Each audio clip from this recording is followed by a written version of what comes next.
আমি 1974 সালে কাবার দরজায় দোয়া করতেছিলাম। তখন সৌদি আরবে মক্কাতে মাত্র 4 জন মতো বাংলাদেশি লোক পাইছি। আমি প্রফেসর সাহেব ছিলেন বা আমি ওনার সাথে ছিলাম, যাই হোক আমি দোয়া করতেছিলাম যে আল্লাহ আমাদেরকে তৌফিক দাও যাতে আমাদের অ্যাম্বাসেডার, এই শব্দটা এখানে এক বক্তা বলেছেন, সারা দুনিয়ায় সর্বত্র যেন ছড়িয়ে পড়তে পারে। প্রফেসর সাহেব আমাকে পরে বললেন যে একটু পরে বললেন তুমি কি দোয়া করতেছো, এটা কি সম্ভব? আমি দেখেন প্রফেসর সাহেব, আমি আপনার কাছে দোয়া করতেছি, আমি তার কাছে দোয়া করতেছি যিনি আপনাকে এই দরজায় হাত দেওয়ার তৌফিক দিয়ে।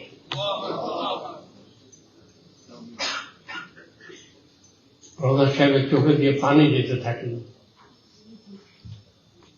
আমার এই চোখ আপনাদের দোয়া দুনিয়ার প্রায় দেশে ইসলামী আন্দোলনের দায়িত্বশীল নেতৃবৃন্দ তাদের সাথে দেখা, কথাবার্তা বলার তৌফিক দিয়েছেন এবং আপনাদের দোয়ায় আমি দুনিয়ার আন্তর্জাতিক অনেক সংগঠনে আমার নিজের তাবিজের গুণে নয়, ইসলামী আন্দোলনের শিক্ষা, বিশ্বাস করুন আপনারা অনেকে জানেন যে বাংলাদেশের খুব বড় বড় প্রতিষ্ঠানগুলি চালানোর দায়িত্ব আমার উপর আসছে।